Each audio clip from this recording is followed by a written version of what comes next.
Welcome back to the program. Security workers in the cash in transit sector have staged protests across major cities in South Africa, saying their lives matter too.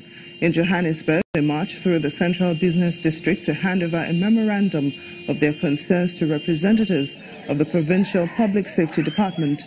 150 cash in transit heists have been reported across the country since the beginning of the year, and the Police Minister, Becky Cele, has spent the past few weeks outlining plans to arrest the situation.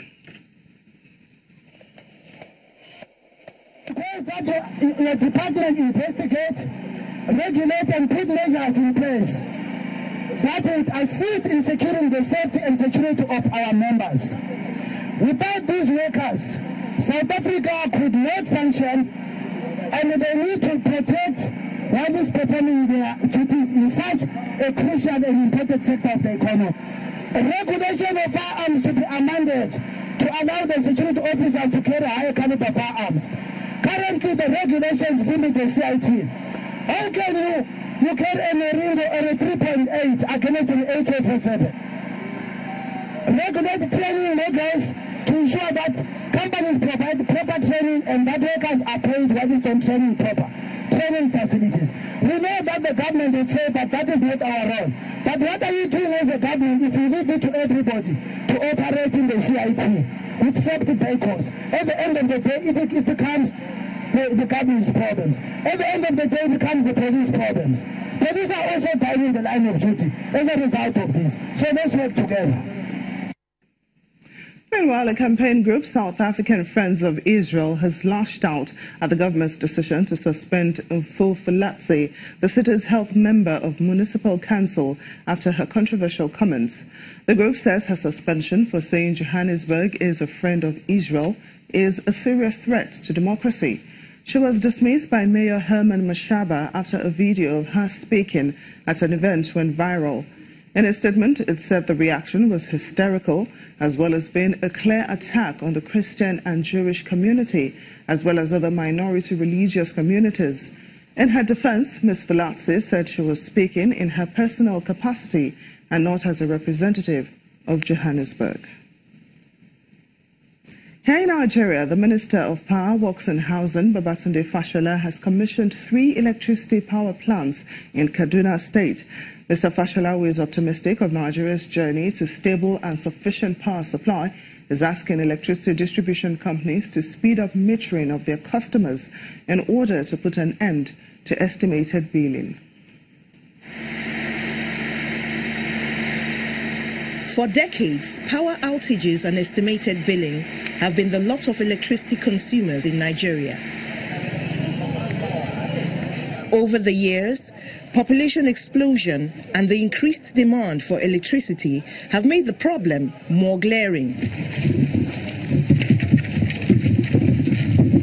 The 200 MVA transformer station in Mando, 260 MVA transformer stations in Kakuri, and another 60 MVA station in Zaria are some of the efforts to address the electricity demand. What we come to do is to add on to the energy transformer capacity. Many more houses have been built, many more families have settled in this neighborhood, and therefore over the years the population has exceeded the transformer capacity. We have significantly increased the capacity of the powerhouse from 150 megawatt to 240 megawatt. The minister was also part of a meeting of players in the power sector in Kaduna. They discussed problems of local transmission, including metering and billing, some of the greatest concerns at the moment. In terms of providing access to a 37 billion naira loan for a company that is a potential meter asset provider, and I encourage DISCOs to take benefit of it. We also discussed the intervention by the legislative side of government seeking to pass a bill to mandate the elimination of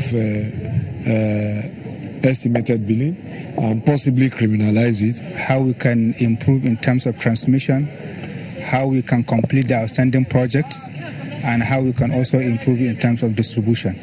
According to the minister, power supply should improve soon because the Transmission Company of Nigeria and the Niger Delta Power Holding Company have at least 270 power boosting projects, like those he commissioned in Kaduna, between them at various stages of completion.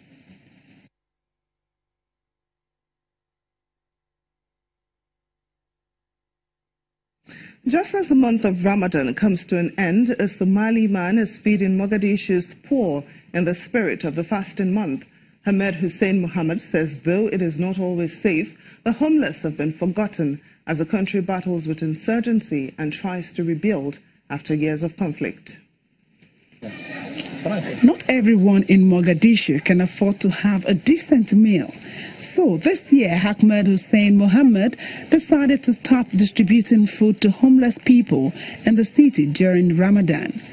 He and his friends leave work in the afternoon and volunteer to cook and share the food, providing about 50 meals every day.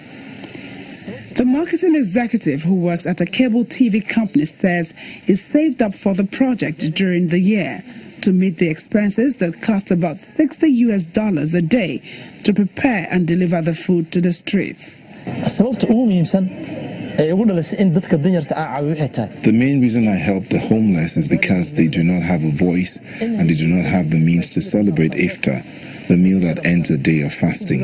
You see, wealthy people don't pay attention to the homeless. That is why I focus on street beggars and homeless families. Ahmed said he tries to serve a balanced meal every day.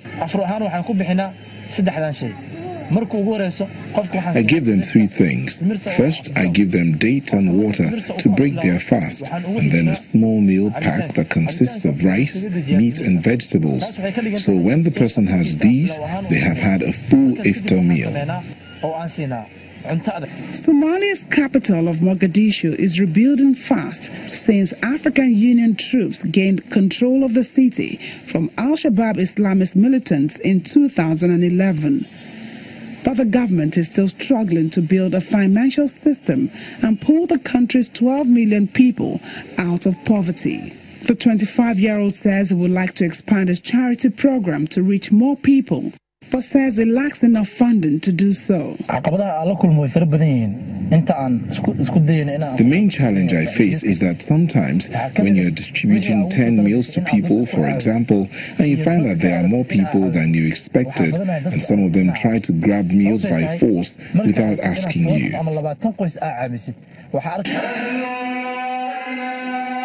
Ramadan will come to an end later this week with the sighting of the moon and will be marked by Eid al-Fitr celebrations where families come together for a feast. And that's it on Network Africa. Thank you so much for watching. I'm Temi Tokwe Fagbemi.